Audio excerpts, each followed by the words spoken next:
नमस्कार। मैं अमित मणि तिवारी स्वागत करता हूं आपके अपने YouTube channel the Amit sir classes में। आज हम लोग जीबीए के बारे में देखेंगे, अन्य भाग भी देखेंगे इकोनॉमिक्स के।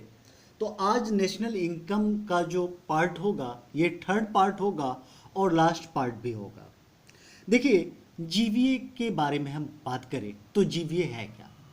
सामान्यतः इसके बारे में बात की जाती है कि इसके फुल फॉर्म क्या होता है। तो जीबीए का जो फुल फॉर्म होता है वो होता है ग्रॉस वैल्यू एडेड, यानी जिसे हम कहते हैं सकल मूल्य वर्धन।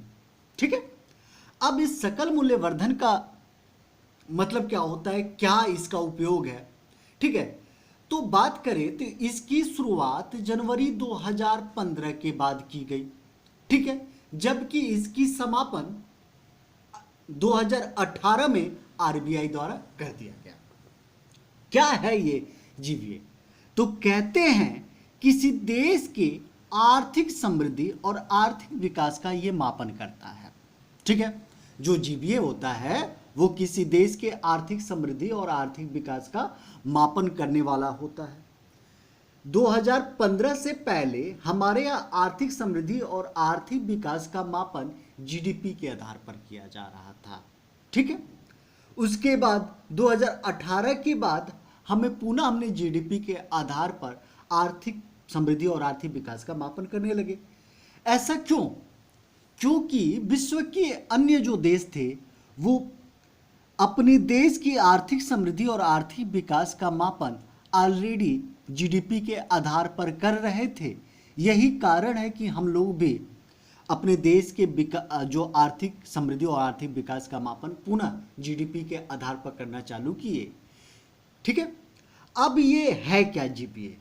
तो कहते हैं कि इसके अंतर्गत किसी देश की अर्थव्यवस्था के सभी क्षेत्रों द्वारा कुल किए गए अंतिम वस्तुओं और सेवाओं का मौद्रिक मूल्य होता है। इसमें कहा जाता है कि मान लीजिए कि आपका देश है, उसने क्या किया, अपने अर्थव्यवस्था के सभी क्षेत्रों में मान लीजिए कि प्राइमरी सेक्टर का कुल अंतिम मूल्य निकाला गया। ठीक है, उसके बाद सेकेंडरी सेक्टर का कुल अंतिम मूल्य निकाला गया और टर्सरी सेक्टर का कुल अंतिम मूल्य निकाल कर उनको इंक्लूड कर दिया गया। वो जीबीए कहलाता है। जैसे एग्जाम्पल के तौर पे हम आते हैं, एक किसान है, उसने कृषि किया और कृषि करने के लिए उसने इनपुट लगाया 0। मान लीजिए कि उसने कोई बीज बोया, मानते हैं कि बीज खरीदा होगा, खाद खरीदा होगा, लेकिन फिर भी हम मान लेते हैं कि उसका कोई खर्च नहीं आता है किसान का। ठीक है, उसकी जो इनपुट है वो 0 है, लेकिन वो आउटपुट पाता है 100 रुपये, यानी वो जो प्रोडक्शन है वो 100 रुपये में उसे बेच देता है। यानी उसको कितना वैल्यू फायदा मिलता है, यानी वैल्यू एडिशन मिलता है उसे, तो 100 रुपीज़ का। जिसको वो बेचता है 100 रुपये में, वो एक ब्रेड कंपनी को बेचता है। ब्रेड कंपनी उसे ब्रेड बनाती है और 200 में बेच देती है। ब्रेड कंपनी को 100 रुपये का फायदा। अब ब्रेड कंपनी उसे होटल को बेची होती है, होटल इसे पकौड़ी बनाता है, 300 में बेचता है, होटल को 100 रुपये का फायदा। यानी अगर हम देखें तो प्राइमरी सेक्टर का जो वैल्यू एडिशन आया था वो 100 रुपये था, सेकेंडरी सेक्टर का जो वैल्यू एडिशन आया था वो भी 100 रुपये था, और टर्सरी सेक्टर जो होटल है उसका जो वैल्यू एडिशन आया वो 100 रुपये आया। टोटल हमने किया, ये हमारा ग्रॉस वैल्यू एडिशन आया। यानी हम क्या करेंगे, इसके अंतर्गत प्राइमरी सेक्टर, सेकेंडरी सेक्टर और टर्सरी सेक्टर को अगर अलग अलग काउंट करके उनको इंक्लूड कर ले, वो जीबीए कहलाता है। लेकिन जीडीपी क्या कहलाता है? अगर इन जीबीए में इनडायरेक्ट टैक्स को इंक्लूड कर दिया जाए और सब्सिडी को माइनस कर दिया जाए तो हमें क्या प्राप्त होगा? हमें जीडीपी प्राप्त होगा। ठीक है, तो इस प्रकार हमारे यहां क्या हुआ था, इस जीबीए की शुरुआत हुई थी। अब आगे बात करते हैं। अब देखिए, राष्ट्रीय आय को मापने की विधियां। तो इसने कहा कि राष्ट्रीय आय को मापने की कितनी विधियां हैं। तो अगर हमें राष्ट्रीय आय मापना होगा तो हमें 3 आधारों पर मापना होगा। उत्पादन विधि, आप कितना उत्पादन कर रहे हैं, उस उत्पादन को काउंट करके हम राष्ट्रीय आय की माप कर सकते हैं। आय विधि, आपका कितना इनकम है, इसकी मापन करके हम इसकी गणना कर सकते हैं। व्यय विधि, कोई व्यक्ति कितना व्यय कर रहा है, कितना बचा रहा है, उसके आधार पर हम राष्ट्रीय आय की मापन कर सकते हैं। उत्पादन विधि क्या है, जरा इस पे हम देखें। तो कहते हैं इसके योग्य को बाजार मूल्य पर आधारित सकल घरेलू उत्पाद कहा जाता है। यानी अगर हम उत्पादन विधि को मापना है तो हम इसको बाजार मूल्य पर मापते हैं, जीडीपी के बाजार मूल्य पर मापा जाता है। अब इसको मापते समय जो आय उत्पादन विधि है, इसको मापते समय हम क्या क्या सावधानियां बरतेंगे। पर उत्पादन विधि है क्या, मान लीजिए कि यह एक कॉपी है जिस कॉपी पे मैं पढ़ा रहा हूं, इसका उत्पादन तो हुआ होगा, उत्पादन होने के बाद कितनी उत्पादन हुई होगी इसके एक वैल्यू तो आए होंगे लास्ट में, तो उस वैल्यू के आधार पर हम इसका मापन कर सकते हैं।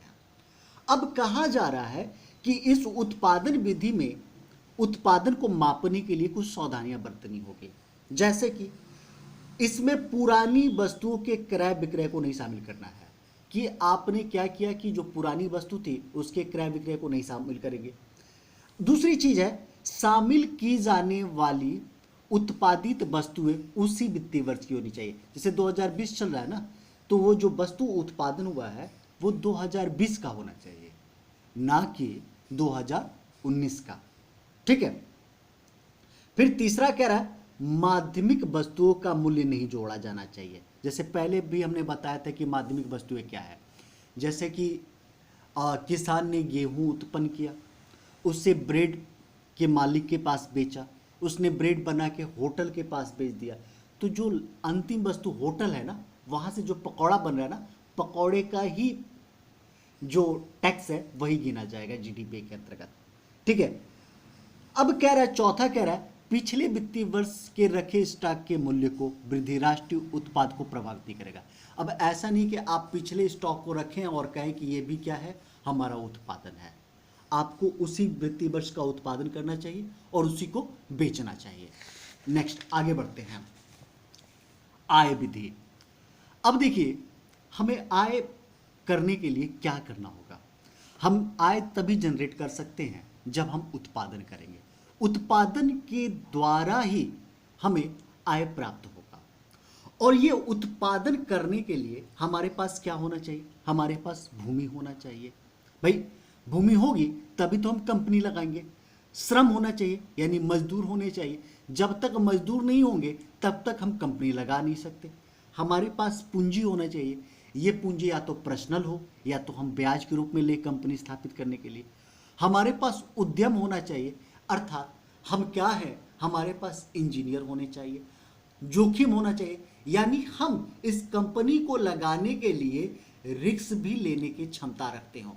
अगर हम उत्पादन करेंगे तभी हमारे पास आय जनरेट होगा, और ये जो आय जनरेट होगी और इसकी जो गणना की जाएगी, ये अपने देश के निवासियों की ही गणना की जाएगी।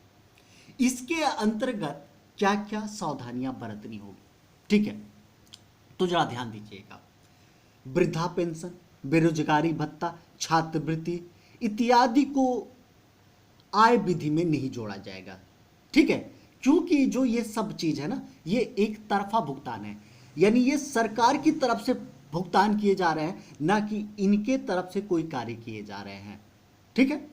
अब देखिए, जबकि आय विधि में सेवानिवृत्त जो रिटायर होते हैं ना, उनके जो पेंशन होते हैं उनको जोड़ा जाएगा, क्योंकि वो एक तरफा नहीं होते हैं, वो दोनों तरफ से होते हैं। यानी ये जो सेवानिवृत्त के बाद जो पेंशन होता है वो पहले की कारक सेवाएं होती है, यानी आपने पहले से कार्य किया है तो आपका वो पेंशन बना है और वो पेंशन आपको मिल रही है। इस प्रकार यह आपके पहले के कारक सेवाएं हैं। समझ गए बात को। अब इसमें गैर कानूनी कार्यों को नहीं जोड़ा जाएगा, जैसे कि कोई व्यक्ति चोरी कर रहा है, सट्टेबाजी कर रहा है, जुए खेल रहा है, क्या इसको राष्ट्रीय आय में जोड़ा जाएगा? इसको राष्ट्रीय आय में नहीं जोड़ा जाएगा। साथ ही साथ अगर कोई वस्तु अचानक प्राप्त हो रही है उसको भी आय विधि में नहीं जोड़ा जाएगा, जैसे कि लॉटरी से प्राप्त आय, पूंजीगत लाभ से प्राप्त आय। यानी जैसे कोई आपने संपत्ति बेच दिया, पूंजीगत मतलब क्या हो गया, कोई कैपिटल आपने संपत्ति बेच दिया, उससे आपको आय प्राप्त हो रहा है, तो उसको आय विधि में नहीं जोड़ा जाएगा। क्लियर? अब आइए आय विधि से एक प्रश्न देखते हैं, ध्यान दीजिएगा। आय विधि के संबंध में निम्नलिखित कथनों पर विचार करिए। कह रहा है इसके अंतर्गत साधन लागत पर शुद्ध घरेलू उत्पाद और विदेशी से प्राप्त शुद्ध कारक आय को शामिल किया जाता है। दूसरा, इसके अंतर्गत सेवानिवृत्त पेंशन को शामिल किया जाता है। तो दोनों सही होंगे, क्योंकि हम आय जो है ये हम अपने निवासियों द्वारा ही क्रिएट करेंगे या जनरेट करेंगे, ठीक है। और ये हमारे जो निवासी हैं या तो इसी देश में काम कर रहे हैं या विदेश में काम कर रहे हैं, हमारे निवासियों द्वारा जो आय अर्जित की जाती है उसे ही आय विधि में जोड़ा जाता है। और दूसरा, जो सेवानिवृत्त पेंशन होती है उसको भी इसमें शामिल किया जाता है। तो इसका जो ऑप्शन होगा सी होगा। अब आइए व्यय विधि। कोई व्यक्ति अगर व्यय करता है तो उस व्यय से भी हम उसके राष्ट्रीय आय के मापन की गणना कर सकते हैं। व्यय होता क्या है? अगर हम आय मेरे पास है और उसमें से जो बचत हमने बचा लिया तो वो बचा व्यय होता है, यानी आय से हमने बचत को घटाया तो हमें व्यय प्राप्त होता है। अब आय विधि को भी गणना करने के लिए इसको 4 वर्गों में विभाजित किया गया है। जैसे निजी अंतिम उपभोग व्यय, यानी कंज्यूम, आपने कितना कंज्यूम किया। सरकारी अंतिम उपभोग व्यय, गवर्नमेंटल कितना एक्सपेंडिचर हुआ। सकल घरेलू पूंजीगत निर्माण या विनियोग व्यय, एक्सपेंडिचर आपका कितना हो गया। निवल विदेशी निवेश, यानी जो आपने निर्यात किया और आयात किया इसको घटा दिया। ये अब इन सब को आपने इंक्लूड कर दिया तो ये आपका व्यय विधि हो गया। जैसे आपने कंज्यूम को इंक्लूड किया, गवर्नमेंटल एक्सपेंडिचर को इंक्लूड किया, एक्सपेंडिचर को इंक्लूड किया, ठीक है। उसमें से ये जो आयात निर्यात है, विदेशी निवल जो प्राप्तियां हैं उनको इंक्लूड करने के बाद जो आपको प्राप्त होता है यह व्यय विधि प्राप्त होता है, व्यय विधि, ठीक है। अब आइए राष्ट्रीय आय की गणना, ठीक है। तो देखिए राष्ट्रीय आय की गणना का सबसे पहला प्रयास दादा भाई नौरोजी द्वारा 1867-68 में किया गया था, ठीक है। और इस समय राष्ट्रीय आय का अनुमान दादा भाई नौरोजी 20 रुपये प्रति वर्ष लगाया था। इन्होंने, इनकी एक पुस्तक थी poverty and un British rule in India, ठीक है। इसमें इन्होंने एक थ्योरी दिया था जिस थ्योरी का नाम था ड्रेन थ्योरी।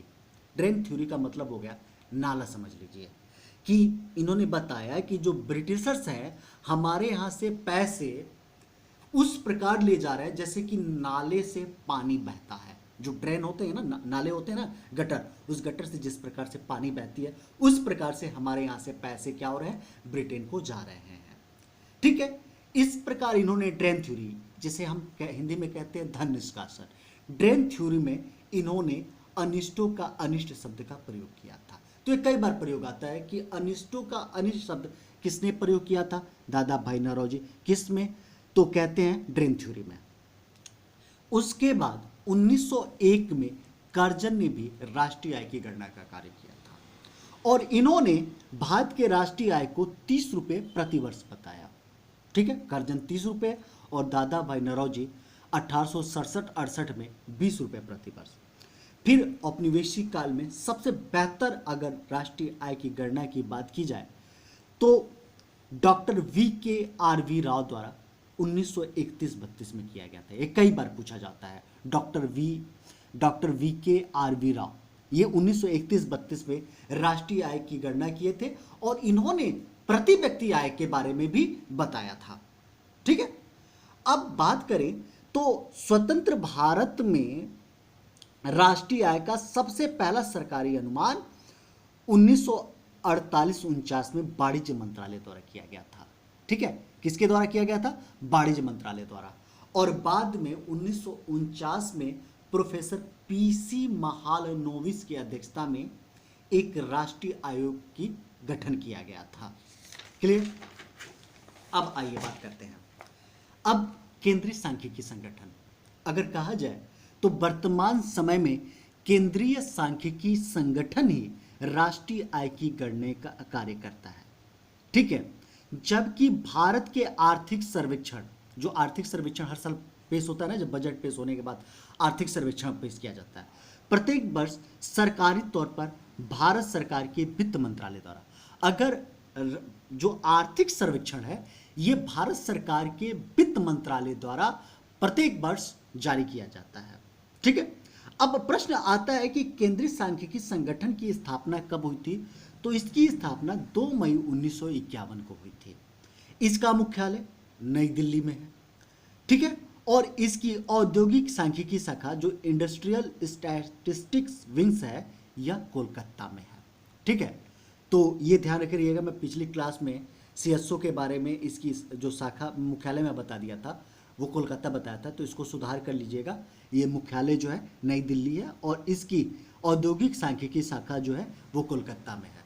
तो आज का जो है कहा जाए कि इकोनॉमिक्स का जो नेशनल इनकम पार्ट है वो आज कंप्लीट हो गया। धन्यवाद।